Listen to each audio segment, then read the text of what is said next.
Welcome to Dice and Quills, where the art of storytelling meets the roll of the dice. I am Darren Ruckle, professional game master and TTRPG writer, here to share the craft behind world building, adventure design, and running unforgettable games. Whether you're a fellow creator, an aspiring pro, or a lifelong player, you're in the right place. So sharpen your quills, ready your dice, and let's dive into the worlds we imagine. Today we're stepping away from mechanics. No stat blocks, no optimization talk, no action economy dissection. Instead, we're talking about the space between the dice rolls. We're talking about atmosphere. That almost intangible quality that makes a session feel alive. The mood, the tone, the weight in the air before the trap clicks, the hush in the room before a final revelation. The sense that this world isn't just being described, it's being experienced. And when you're a professional GM, crafting that kind of immersion isn't just a nice bonus, it's part of your brand. Because players can get rules anywhere. They can find stat blocks and story prompts and publish modules in 100 places online. But when they pay you, they're paying for a feeling, an experience, a table that feels like a story worth stepping into. That's what this episode is all about. We're going to talk about how to build immersive sessions, whether they're running in person or online, fantasy or sci-fi, high crunch or rules light. I'll break down the tools I use to create atmosphere every session, from sensory language and pacing to physical tricks like lighting and music. Yes, even in virtual tables. We'll talk about silence, about rhythm, about tone, about how to control tension and release, about how to get players to lean in without realizing they're doing it. And we're going to do it all with an eye towards professional craft. Meaning, these aren't just tips to impress your friends. These are techniques to make your paid games stand out, to deliver sessions that feel cinematic, intentional, and memorable. Because when players walk away from a session and say, "I felt like I was there," they come back, they talk about it, they bring others. That's how you build a career. But before we get into specific techniques, I want to start with something foundational, something that most GMs think they're doing, but often aren't. Knowing your tone. I don't mean knowing the genre. I mean knowing the emotional frequency of your game, and making every piece of your delivery support it. Let's say your campaign is a gritty survival horror. That means your narration, your NPCs, your descriptions, your music, even your tempo should all reinforce that dread. That heaviness, that sense of uncertainty. If instead you're cracking jokes, describing everything with cartoon energy, and using upbeat battle music, you've just fractured your atmosphere. The players don't know how to feel, because you don't know what tone you're aiming for. This happens all the time in professional games. GMs prep great content, but deliver it with mismatched energy. You want eerie, but you speak confidently. You want somber, but you narrate with speed. You want tension, but your players feel safe because you sound safe. So your first job is tone alignment. Ask yourself, what is the emotional core of this campaign? What is the vibe I want in this session? What is the feeling I want players to carry with them after the game ends? And then everything else flows from that. Let's talk about language. The words you choose, and just as importantly, the words you don't choose, shape everything your players imagine.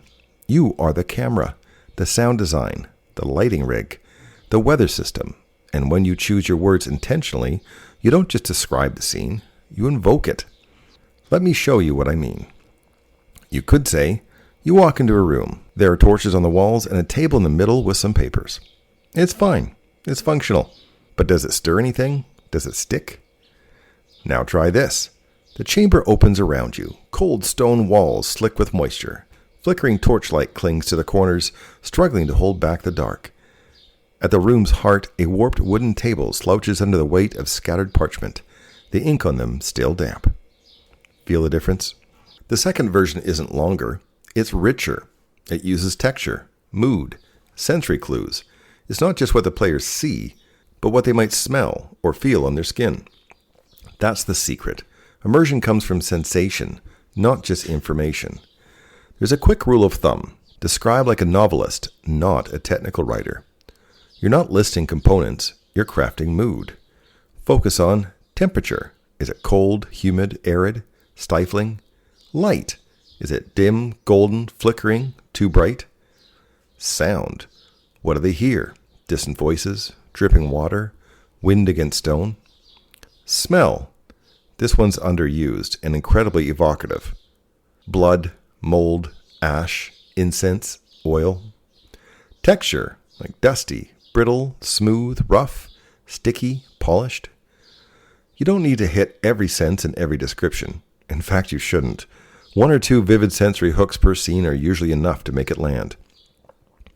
And this doesn't need to slow you down. You can write these phrases in advance, during prep, and slip them into your notes next to location entries. Over time, you'll build a personal library of tone-setting phrases that you can deploy effortlessly. Now let's talk about word rhythm. Fast-paced sentences create energy and emotion. Longer, winding phrases, especially with commas and soft sounds, slow things down. They carry weight. So, if you want tension, slow it down. Use long syllables. Pause between phrases. If you want urgency, keep it short. Use hard consonants. Stack verbs. Here's a combat description with tension. You hear it first. The scrape of claws on stone. Then the breath. Wet. Close. A shape moves in the dark. Too fast to track. It's already inside the circle. And here's one that's quick and sharp. The beast lunges. Teeth flash. Your armor rings with impact. You're in the back. Sword gone. Vision spinning. Same fight, different tempo, different tone. This is why a great GM has more in common with being a performer than being a programmer. You're not just running code. You're evoking mood. Another tip, verbs over adjectives. Don't just say creepy. Show us why it's creepy. The floorboards whine when you shift your weight. That's better than, it's an old creepy house. Give the player something to feel, not just something to know. Lastly, don't describe everything. Let the players fill in the rest. If you tell them every single detail, they stop imagining. If you suggest just enough, their mind completes the picture, and they become part of the atmosphere building process. Let's talk about pacing, because atmosphere doesn't live in your descriptions alone. It lives in the space between them. It lives in the rhythm of your delivery. It lives in the moments when you pause and let the table breathe. Good pacing is one of the most overlooked aspects of immersive storytelling, but it's also one of the most powerful. Think about your favorite movie scenes, the ones that landed. They didn't just look good, they timed well. The camera lingered. The score dropped out. A line hung in the air just long enough to make you hold your breath. You can do the same thing at your table. When you want tension, slow down. Use silence. Use pauses. Speak in shorter sentences, with longer gaps between them. Let the players feel the unease. Try this. The door creaks open. It's dark inside. You think you hear breathing, but no one moves. The last sentence, say it soft. Say it slow. Let it sit. The players will fill in the gap with suspense. Now compare that to action scenes. When the fight breaks out, speed up. Stack verbs. Trim detail. Don't describe the blood pattern, describe the impact. Don't explain the spell, show its effect. The ogre charges, the ground shakes, you swing, sparks, roar. He's not down yet. That pace creates urgency, and that urgency pulls players in. But here's the trick. Pacing doesn't only live in narration. It lives in how you run the table. You rush initiative rolls, or do you let tension build between each name? Do you jump from player to player with speed, or do you let moments hang before asking, what do you do? Do you give time for players to react, to roleplay, to think? Every beat you control sets a tone. Too fast and everything blurs. Players stop engaging emotionally. They're just trying to keep up. Too slow and you lose tension. They disengage. They check out. They start multitasking. Your job is to find the rhythm of the scene and stick to it.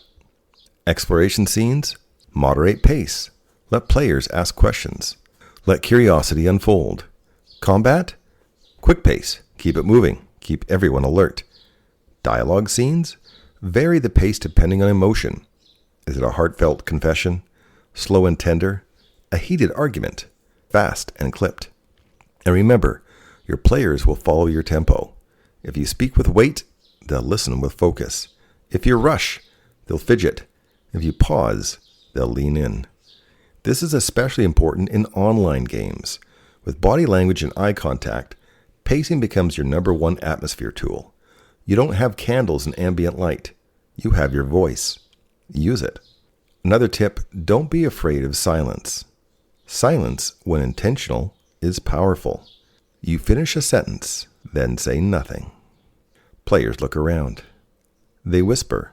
They feel something is about to happen. That's atmosphere. It doesn't come from a map or a stat block. It comes from you, controlling the rhythm of the room. Now we get into something tricky, something that every GM wants to use, but many use poorly. Let's talk about music and audio, because nothing breaks immersion faster than the wrong background track. You can have the perfect scene setup, the perfect character moment, the perfect tension, and then your combat playlist starts auto-looping into some YouTube-friendly metal riff that completely kills the mood. Here's the thing. Music is powerful. Too powerful, actually, if you're not careful. It doesn't just support emotion, it directs it. So if you use it thoughtlessly, it starts to fight with your narration. So how do you use it well? Start with this mindset.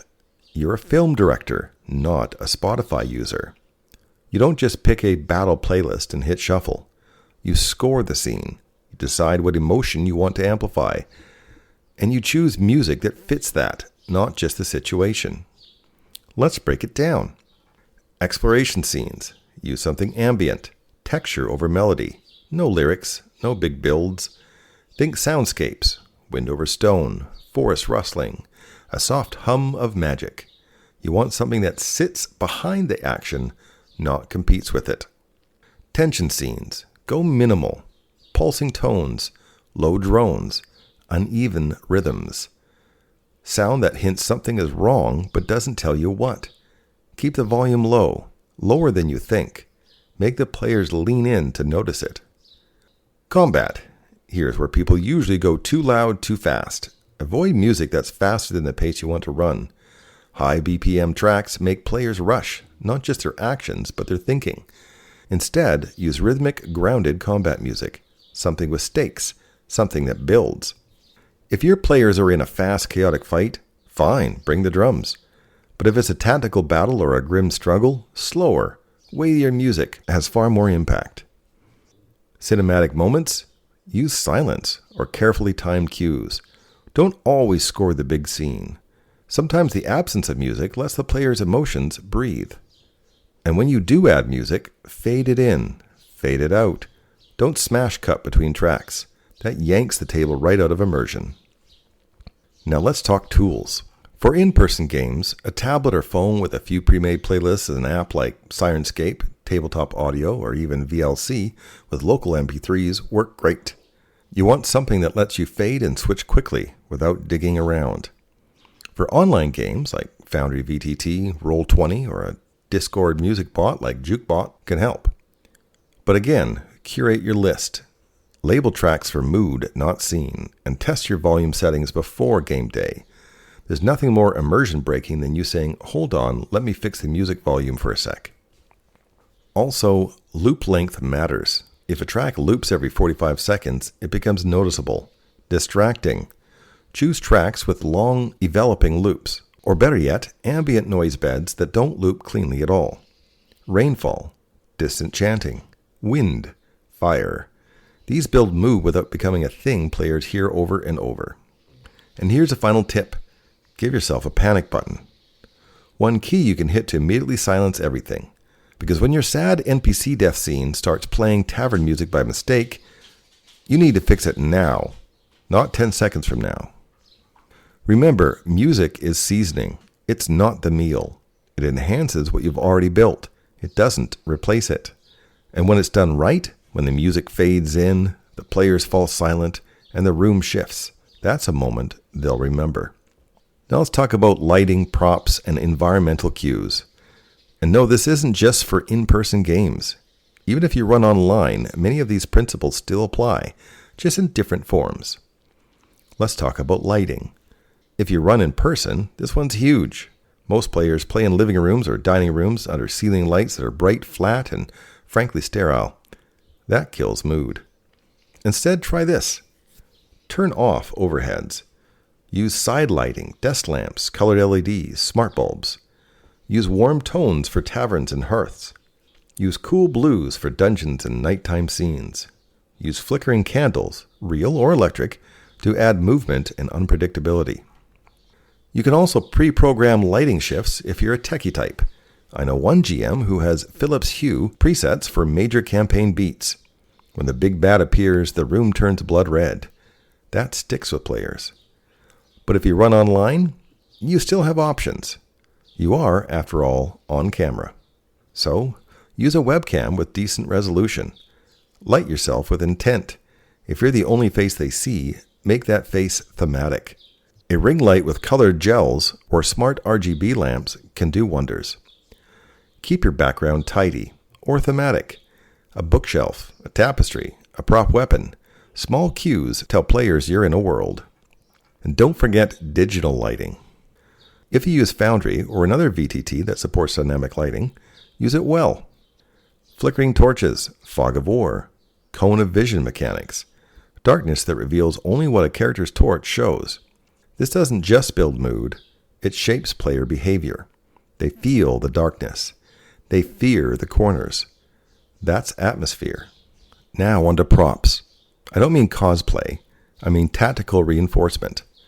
Handwritten letters, sealed scrolls, rusted coins, maps on aged paper.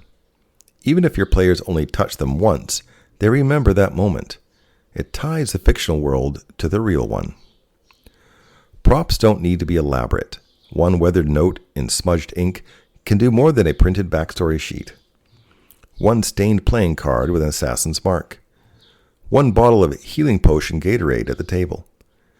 You're giving them anchors, emotional handles. In online games, props become visuals. Screen share a parchment-style letter. Drop a weathered image in chat. Use parchment fonts sparingly for effect. Or show an artifact image when they pick it up. Nothing fancy, just a clean thematic image. But again, intentionally matters. A note that looks like a real note hits different than just saying, you find a letter. You can also build atmosphere with player-side environmental clues. If your players wear headphones, you control their soundscape. Layer in ambient audio. Whisper when needed. Use dynamic range in your voice, not just volume, but presence. Make it feel like you're right next to them, or far away if the scene demands it. And here's an unexpected trick. Background consistency. If you're using maps, don't constantly change visual style. That inconsistency pulls players out. Pick one aesthetic and stick to it. Same goes for soundtracks, visual handouts, and NPC portrait styles. The more unified your presentation, the stronger your atmosphere, because immersion is fragile. It's not about one big set piece, it's about 100 little reinforcements. Color, light, rhythm, silence, texture, props and pauses, shadows and tone. Let's talk about player buy-in, because you can build the most evocative, atmospheric game in the world, but if your players aren't engaged with it, it all falls flat. Atmosphere is a two-way street. You're creating mood, but they need to step into it. And sometimes players don't know how, or don't realize that their behavior is breaking the spell. So how do you help? First, model it. Players take their cues from you. If you describe the haunted house with careful, hushed language, they'll mirror that energy. If you lean into a moment, they'll lean in with you. If you make a discovery feel exciting, they'll feel excited. If you laugh through your own drama scene, so will they. Atmosphere starts with your tone, but it spreads to their willingness to match it. Second, set expectations early. In your session 0, or even a pre-session reminder, talk about the kind of tone you're aiming for. You might say, this campaign is going to lean dark, horror-leaning. Think suspense more than action. I'm going to use music and some visual aids. I'd love if you all tried to stay in the mood. Let's keep side chatter low when things get tense. That's not heavy-handed. That's invitational. It tells players what kind of table they're sitting at and how to help you deliver that experience. And if something does break the mood mid-session, you have a few tools. If it's a one-time joke, let it land. Laughter's not the enemy. But if someone's constantly undercutting the vibe, don't call them out harshly. Instead, pause the scene. Say, let's rewind a second. I think we had something really good here. Let me try that line again. You're not scolding, you're resetting. And often that's all it takes to pull everyone back in. Another trick, give players atmospheric power. Ask them sensory questions during scenes. What do you think the air smells like down here? Your character's been here before. What color were the walls? You hear music in the distance. What does it sound like? Suddenly, they're part of the atmosphere creation. They're invested, and they'll start contributing that kind of energy even when you don't prompt them. And here's a fun one. Give them a chance to curate a scene. Say, when your character steps into the hometown for the first time in years, what does it look like? Let them describe. Let them set the tone. You can always embellish afterwards, but their investment will skyrocket and the mood will stick.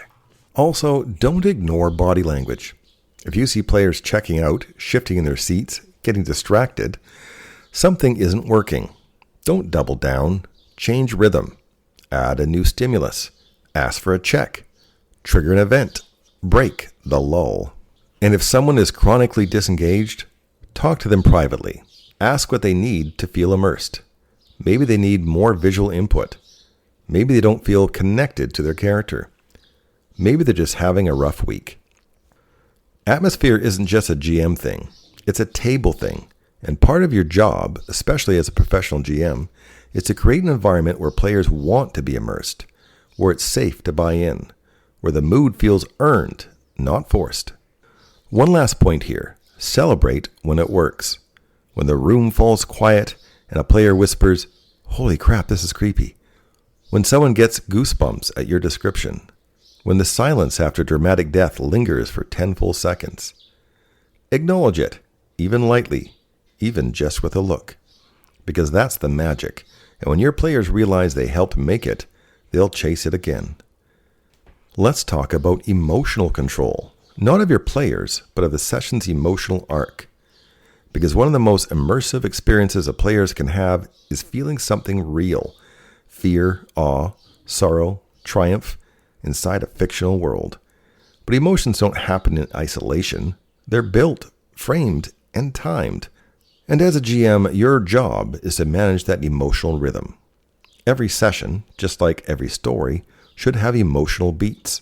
That means tension shouldn't be constant. Neither should humor, or sadness, or awe. If your session is one note, no matter how well crafted, your players will eventually disengage. Let's look at some common beats to shape your pacing. Tension, dungeons, political drama, high-stakes combat, mystery reveals. Relief, a safe camp, a trusted NPC, a successful persuasion, a long rest. Wonder, a forgotten temple, a mythic creature, the first glimpse of the stars from a skyship. Dread, the warning before the trap, the knowing glance of the villain, the door that shouldn't be ajar. Excitement, the treasure vault, the last-minute rescue, the boss fight starting. Sorrow, an NPC sacrifice, the cost of victory, the ruins of a hometown. These beats need contrast to land. You can't build dread if your game is always dark. You can't make triumph matter if there was no challenge. You can't make sadness hit if players never get the chance to care. So, as you prep your sessions, think like a composer. Vary tempo, shift mood, give your players room to breathe between moments of intensity. Here's a common rhythm I use. Strong opening, set tone immediately with a visual, a sound, or a sharp dilemma. Low tension scenes, roleplay, exploration, a familiar setting. Let players relax and reset.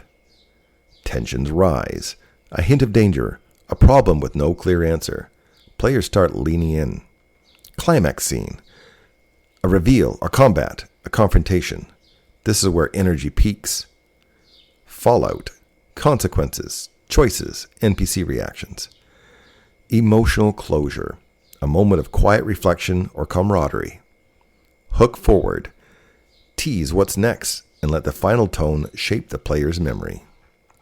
Not every session needs all of these, but the key is intentionality. You should know when the mood shifts and why. Let's talk about anchoring moments. These are emotional turning points. A friend's betrayal, a lover's farewell, a hero's sacrifice, a moment of laughter after a nightmare. Plan these carefully. Prep your narration. Consider your music or lighting, and most importantly, give players room to feel. Don't rush past it. Let silence sit after a death. Let the players speak first after a victory. Let emotion surface, even if it breaks the rhythm. These are the moments they'll remember. And then give them a way out. Emotional immersion is powerful but exhausting. After a heavy scene, let players decompress. A funny NPC, a strange merchant, a weird magical item with a silly curse. Even a mundane task like setting up camp or counting treasure can help bring the energy down to neutral. This is especially important in professional games. Your players didn't sign up for emotional whiplash. They want intensity, yes, but they also want balance. And one final point here. Be open to improvised emotion. Some of the best moments aren't planned. A player comforts another. A rival shows mercy. A pet dies. A memory surfaces. You feel it in the room. That click. When it happens, don't rush. Pause. Let them sit in it. Adjust your pacing. Drop the next beat if needed. That's real immersion. That's what makes your table stand out. Now let's talk about how to end your sessions. Because if you want your game to feel cinematic, if you want that, wow, I can't wait for next time energy, your final minutes matter just as much as your first. Too many GMs let the session trail off. Combat ends. Loot is found. A few jokes are made. And someone says, well, I guess that's a good stopping point. And maybe it is. But that's not the same as a memorable closing beat. So let's fix that. Here's the golden rule. End on purpose. Even if the actual scene wasn't planned, you can frame it with your delivery. You can build a beat around it. You can make that last 2 minutes feel like an ending, not just a stop. Let's walk through a few options. The cliffhanger. It's the classic for a reason. A door creaks open. A blade appears behind the NPC. The sky splits with green light. But here's the trick. Don't rush the cliffhanger. Milk the moment. You hear a crack, not from the chest, but from beneath your feet. You look down, and that's when the floor starts to give. And that's where we'll end tonight. Let the silence sit. Let the players yell. Let them react. Then tell them when next session is, while they're still buzzing. The quiet reflection. Not every session ends in action. Sometimes the power is in the stillness. You return to camp. The fire crackles softly. No one speaks. Not yet. The stars are out tonight, brighter than they've been in weeks. That's a wrap. Don't overtalk it. Just let it be. Give the players permission to feel it, and they'll carry that mood out of the game and into their memories. The setup. This is a next time on style end. Give them something to think about, but don't resolve it. As you settle in to rest, you hear it. Drums. Slow, steady, coming from the hills. And then a horn call, low and distant. Someone's coming. You need to clarify. Don't over-explain. That's next session's job. The recap in reverse. If your session was chaotic, a dungeon crawl, a 3-hour combat, a player death, sometimes the best ending is a beat of summary reflection. So, you defeated the Guardian. You survived the curse. You lost Eric. And you found the shard. And now the ruin lies behind you, still and cold. What lies ahead? Even just summarizing with gravitas helps your players process the arc, and you control the tone they walk out with. Emotional echo. If something big happened, a betrayal, a loss, a breakthrough, end on an emotional note, not an informational one. She looks at you, eyes full of tears. You always knew this would happen, she says, and then she turns and walks into the dark. Then end it. No music change, no questions. Let the moment ring. And whichever you choose, here's your final closing tool, the fade-out voice. Lower your tone, slow your rhythm.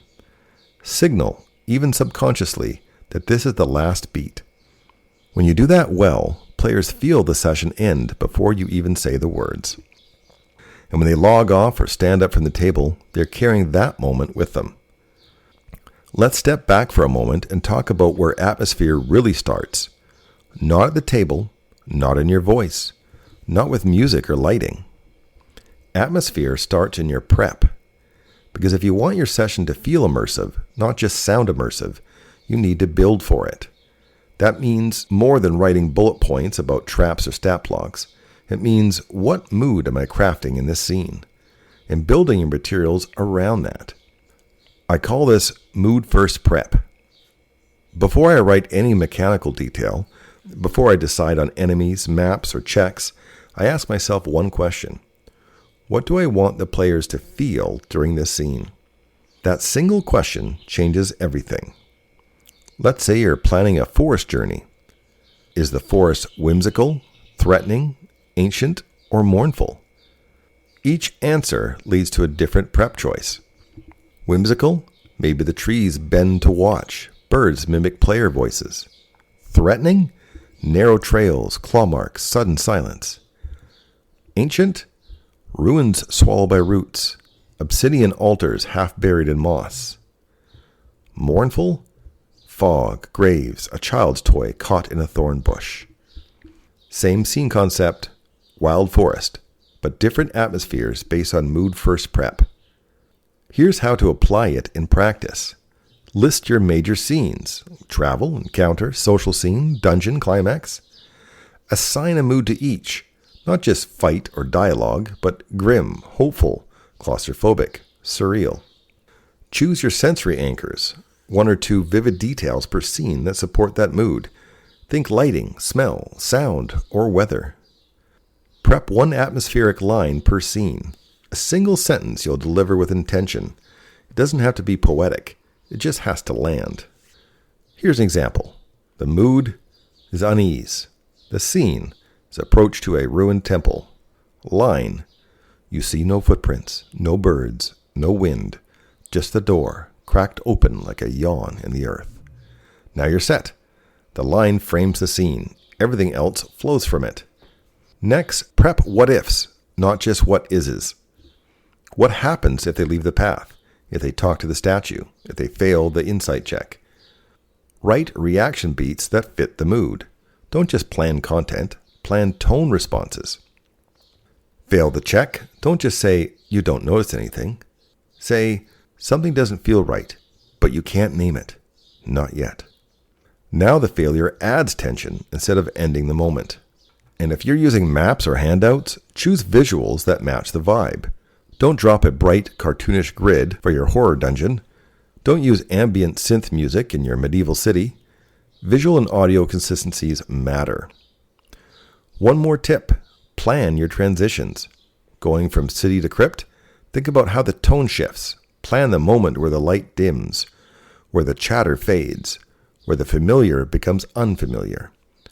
That's how you carry mood across scenes, and that's how you build immersion session-wide, not just moment by moment. Because here's the truth. Players don't remember every role. They don't remember every map, but they do remember how a game felt. And you, with prep built on intentional atmosphere, can shape that feeling on purpose. Let's bring it all together. Atmosphere isn't a special effect. It's not an optional layer. It's the core of immersion, the feeling that turns a string of dice rolls into a story your players remember. In this episode, we explored what makes a game feel alive. We talked about starting with tone, knowing the emotional frequency of your game, using language with intention, sensory rich, rhythm aware, and evocative, controlling pacing, using silence, tempo, and delivery to shape energy, deploying music and sound, carefully, contextually, and always in the service of mood. Leveraging props, lighting, and visuals, even in digital games, to reinforce tone. Encourage player buy-in, modeling, inviting, and celebrating atmospheric play. Guiding emotion with managing tension, relief, and emotional peaks across a session. Ending session with intent, creating satisfying, memorable closing beats. And prepping for mood, not just for content. Every one of these elements on its own is a tool, but together they create a tone language, a way of running that transcends rules, a way of delivering experiences, not just sessions. That's what sets a professional GM apart. Because your players might come for the story, or the system, or the cool setting, but what makes them stay, what gets them talking, is how the game feels. And when they say, that was so immersive, they're not talking about your math, they're talking about your craft. So my advice, start small. Pick one tool and practice it this week. Write one good sensory description. Try one moment of silence. Fade in one piece of music at just the right time. Watch what happens. You'll feel it in the room. The attention, the hush, the leaning in. That's how you know it's working. And when it does, don't downplay it. That's not just a game. That's artful delivery. That's atmosphere. That's you doing what only a GM can do. Next time on Dice and Quills, we're going to shift focus again and dive deep into one of the most powerful misunderstood tools in your narrative arsenal, the player character backstory. I'll talk about how to encourage great ones, how to mine them for plot, and how to avoid getting trapped by overpromising narrative arcs. Whether your players bring 2 paragraphs or 20 pages, we'll turn that raw material into fuel for your campaign. If you enjoyed this episode, I'd love if you subscribed, rated the podcast, or shared it with someone who's building their GM craft. It helps more than you know. You can also support the show directly. Links are in the show notes. And if you've got an atmosphere trick you love, I want to hear it. Message me, tag me. Let's keep the conversation going. Until next time, sharpen your quills, ready your dice, and remember, the spell isn't cast by the dice or the stats or the setting, it's cast by the tone.